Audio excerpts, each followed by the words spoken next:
I'm going to talk about a very fundamental change that is going on in the very fabric of the modern economy. And to talk about that, I'm going to go back to the beginning. Because in the beginning were commodities. Commodities are things that you grow in the ground, raise in the ground, or pull out of the ground. Basically animal, mineral, vegetable. And then you extract them out of the ground and sell them on the open marketplace. Commodities were the basis of the agrarian economy that lasted for millennia. But then along came the Industrial Revolution. And then goods became the predominant economic offering, where we use commodities as the raw material to be able to make or manufacture goods. So we moved from an agrarian economy to an industrial economy. But what then happened over the last 50 or 60 years is that goods have become commoditized. Commoditized where they're treated like a commodity, where people don't care who makes them. They just care about three things and three things only: price, price, and price. Now there's an antidote to commoditization, and that is customization. My first book was called Mass Customization, and it came up a couple of times yesterday. And how I discovered this progression of economic value was realizing that customizing a good automatically turned it into a service. Because it was done just for a particular person. Because it wasn't inventoried. It was delivered on demand to that individual person. So we moved from an industrial economy to a service-based economy. But over the past 10 or 20 years, what's happened is that services are being commoditized as well. Long-distance telephone service sold on price, price, price. Fast food restaurants with all their value pricing. And even the internet is commoditizing not just goods, but services as well. What that means is that it's time to move to a new level of economic value. Time to go beyond the goods and the services. And using the same heuristic, what happens when you customize a service? What happens when you design a service that is so appropriate for a particular person? That's exactly what they need at this moment in time. Then you can't help but make them go, wow. You can't help but turn it into a memorable event. You can't help but turn it into an experience. So we're shifting to an experience economy, where experiences are becoming the predominant economic offering. Now, most places that I talk to, when I talk about experience, I talk about Disney, right, the world's premier experience stager. I talk about theme restaurants and experiential retail and boutique hotels in Las Vegas, the experience capital of the world. But here, when you think about experiences, think about Thomas Dolby and his group playing music. Think about meaningful places. Think about drinking wine, about a journey to the clock of the long now. Those are all experiences. Think about TED itself, the experience capital in the world of conferences.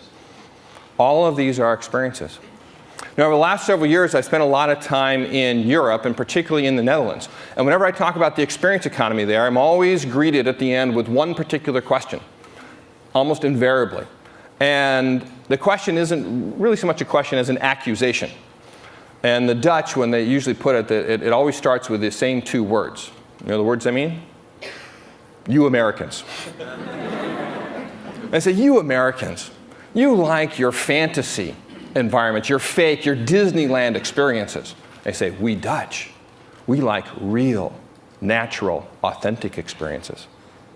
So much so as that happened is that I developed a fairly practiced response, which is, I point out that first of all, you have to understand that there is no such thing as an inauthentic experience. Why?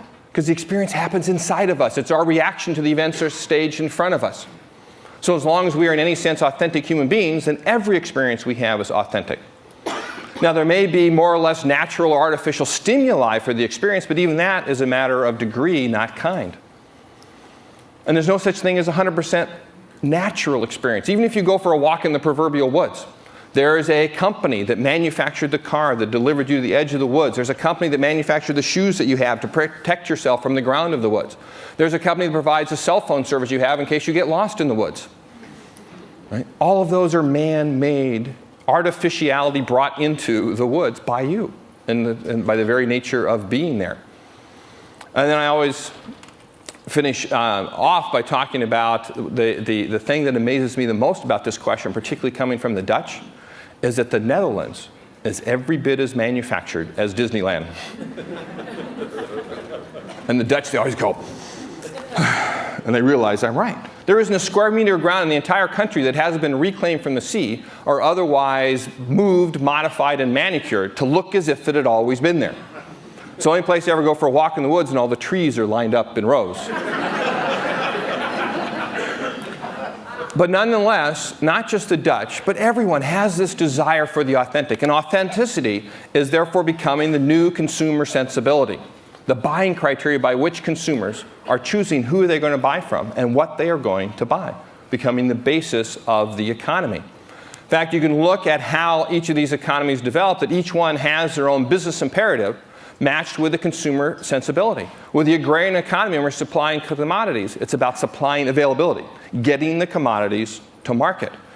With the industrial economy, it is about controlling costs, getting the costs down as low as possible so we can offer them to the masses. With the service economy, it is about improving quality. The whole quality movement has risen with the service economy over the past 20 to 30 years. And now, with the experience economy, it's about rendering authenticity. Rendering authenticity. And that's the key word, is rendering. Right? Rendering, because you have to get your consumers, as business people, to perceive your offerings as authentic. Because there is a basic paradox. No one can have an inauthentic experience, but no business can supply one.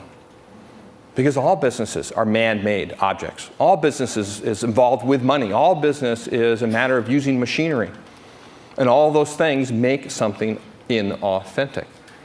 So how do you render authenticity is the question.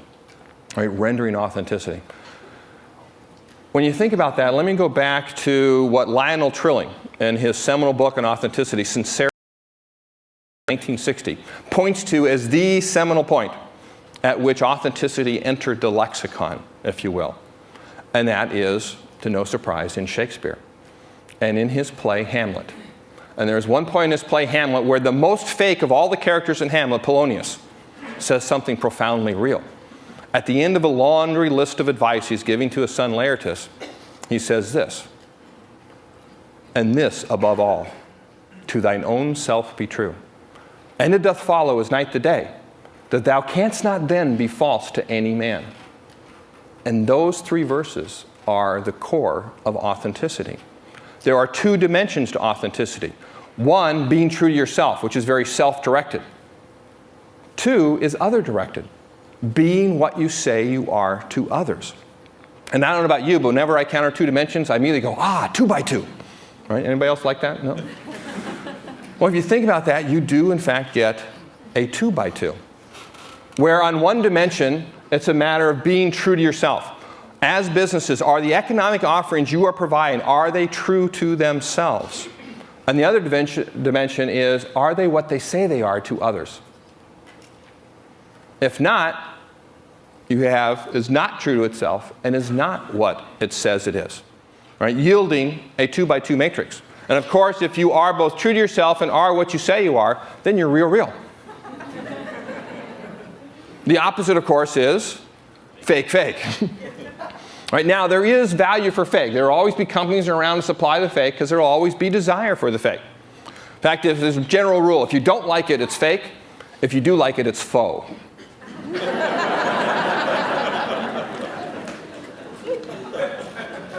Now, the other two sides of the coin are being a real fake, is what it says it is but is not true to itself, or being a fake real, is true to itself but not what it says it is.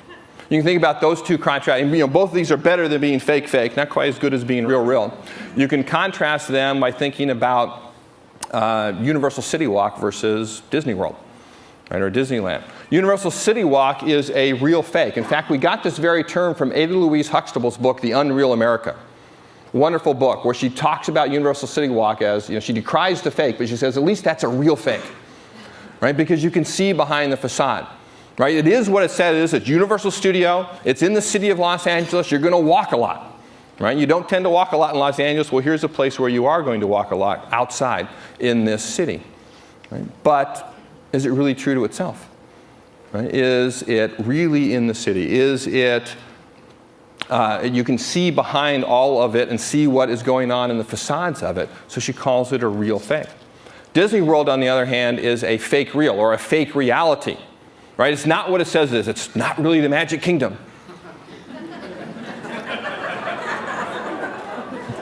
But it is, oh, I'm sorry. I didn't mean to. Sorry. We won't talk about Santa Claus then. But Disney World is wonderfully true to itself, right? Just wonderfully true to itself. When you are there, you are just immersed in this wonderful environment. So it's a fake real. Now, the easiest way to fall down in this and not be real, right? The easiest way not to be true to yourself is not to understand your heritage and thereby repudiate that heritage.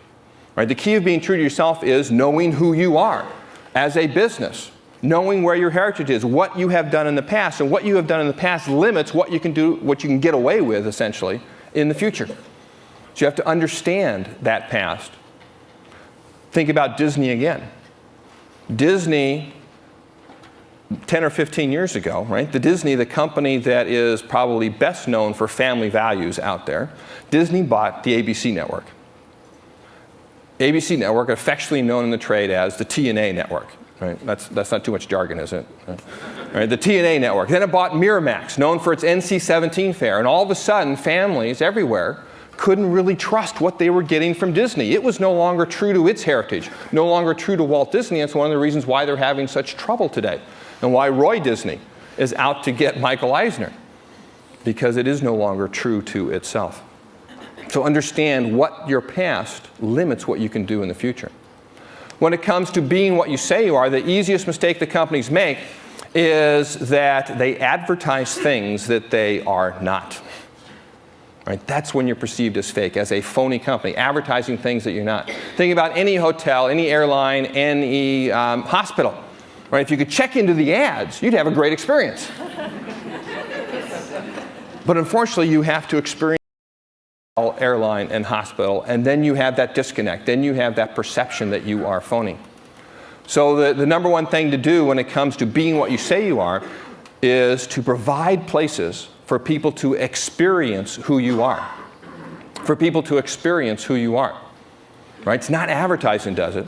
That's why you have companies like Starbucks, right, that doesn't advertise at all. They said, you want to know who we are, you have to come experience us. And think about the economic value they have provided by that experience. Right? Coffee at its core is what?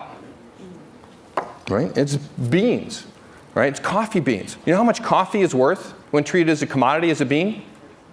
2 or 3 cents per cup. That's what coffee is worth. But grind it, roast it, package it, put it on a grocery store shelf, and now it'll cost 5, 10, 15 cents when you treat it as a good. Take that same good and perform the service of actually brewing it for a customer in a corner diner, in a bodega, a kiosk somewhere. You get 50 cents, maybe $1 per cup of coffee. But surround the brewing of that coffee with the ambiance of a Starbucks, with the authentic theater that goes inside of there. And now, because of that authentic experience, you can charge $1 for a cup of coffee. So authenticity is becoming the new consumer sensibility. Let me summarize it for the business people in the audience with 3 rules, 3 basic rules. 1, don't say you're authentic unless you really are authentic. 2, it's easier to be authentic if you don't say you're authentic. And 3, if you say you're authentic, you better be authentic. And then for the consumers, for everyone else in the audience, let me simply summarize it by saying, increasingly, what will make us happy is spending our time and our money satisfying the desire for authenticity. Thank you.